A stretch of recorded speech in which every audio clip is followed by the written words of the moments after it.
Salut mesdames et messieurs, vous êtes la bienvenue sur DBS Télévision. Dans les échos du monde, on débute aux États-Unis. Le président sortant Donald Trump a accordé le mercredi 23 décembre 2020 une nouvelle salve de grâce présidentielle. En effet, dans la soirée d'hier, la Maison-Blanche a dévoilé une liste de près de 30 grâces et autres mesures de clémence. Parmi les bénéficiaires de cette grâce figurent Paul Manafort, ex-directeur de campagne de Donald Trump en 2016, et son ancien conseiller Roger Stone. Deux personnalités mises en cause dans l'enquête sur l'ingérence russe dans la présidentielle américaine lors de laquelle Trump avait été élu. Sur Twitter, Paul Manafort s'est exprimé, je cite: « Les mots sont insuffisants pour exprimer toute notre reconnaissance. » Fin de citation. Ce dernier purgeait une peine de 7 années et demie de prison pour diverses fraudes débusquées dans le cadre de l'enquête du procureur Mueller, 2 années d'investigation sur une possible collusion entre la Russie et l'équipe de Trump. En mai, il avait été placé en résidence surveillée en raison de l'épidémie de coronavirus.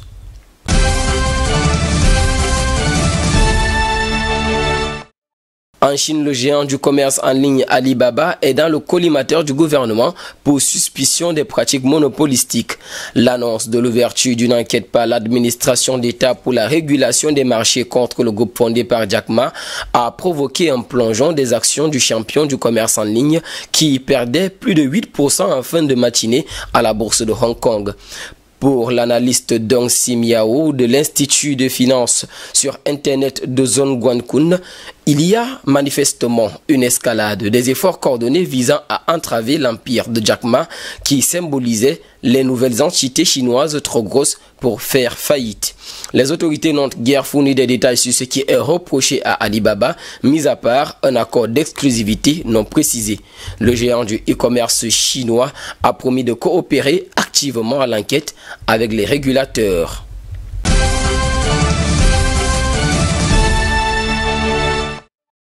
En Turquie, un tribunal a condamné mercredi 23 à plus de 27 ans de prison le journaliste d'opposition exilé Can Dündar, devenu la bête noire du président Recep Tayyip Erdogan, ceci après avoir révélé des livraisons d'armes d'Ankara à des groupes islamistes en Syrie.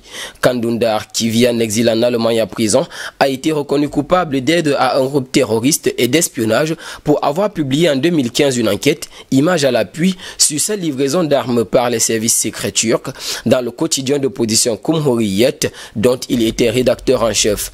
En mai 2016, l'homme âgé de 59 ans avait été condamné à 5 ans et 10 mois de prison pour divulgation de secrets d'État dans cette affaire qui avait provoqué la colère du président Erdogan, dont le pays soutient des groupes de l'opposition syrienne contre le régime du président Bachar al-Assad. Mais ce verdict avait été annulé en 2018 par une haute cour qui a ordonné un haut procès contre Can Dündar pour des accusations d'espionnage comportant une peine plus lourde. Dans les attendus du verdict rendu mercredi, le tribunal a précisé que ce dernier a été condamné à 18 ans et 6 mois de prison pour divulgation d'informations confidentielles et espionnage en lien avec la publication de l'enquête sur les livraisons d'armes et à 8 ans et 9 mois de prison pour aide à une organisation terroriste, en l'occurrence le réseau des prédicateurs Fethullah Gülen. Fethullah Gülen, il faut le dire, qui vit en exil aux États-Unis, est accusé par Ankara d'avoir orchestré le putsch avorté contre le président Erdogan en juillet 2016.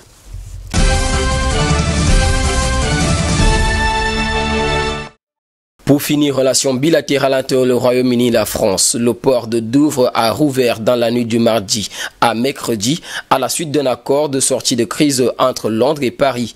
Il permet aux chauffeurs routiers bloqués au Royaume-Uni de quitter le pays moyennant un test négatif au Covid-19.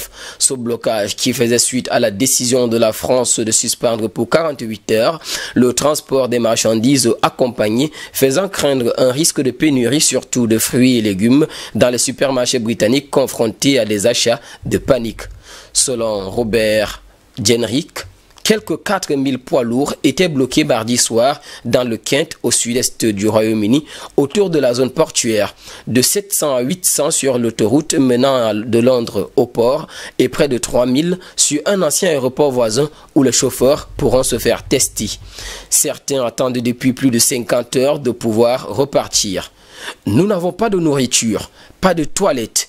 si seul le WC qui se trouve dans une station-service, mais qui est fermée, déplore Martin, un chauffeur routier polonais bloqué à Douvres.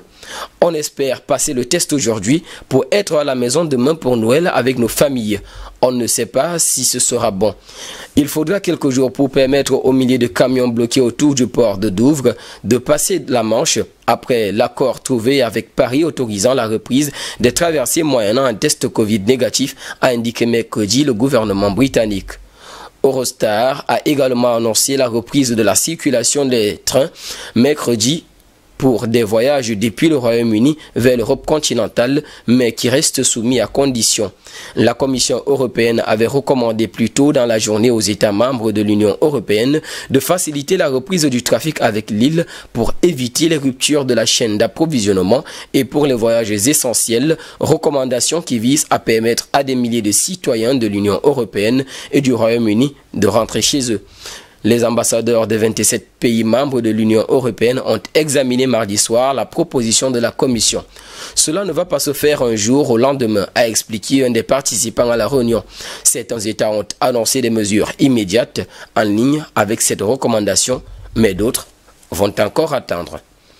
Mesdames et messieurs, c'est sur cette attente que nous mettrons terme à cette autre édition des Échos du Monde sur DBS Télévision et en compagnie de nos programmes, nous vous souhaitons de passer une agréable soirée.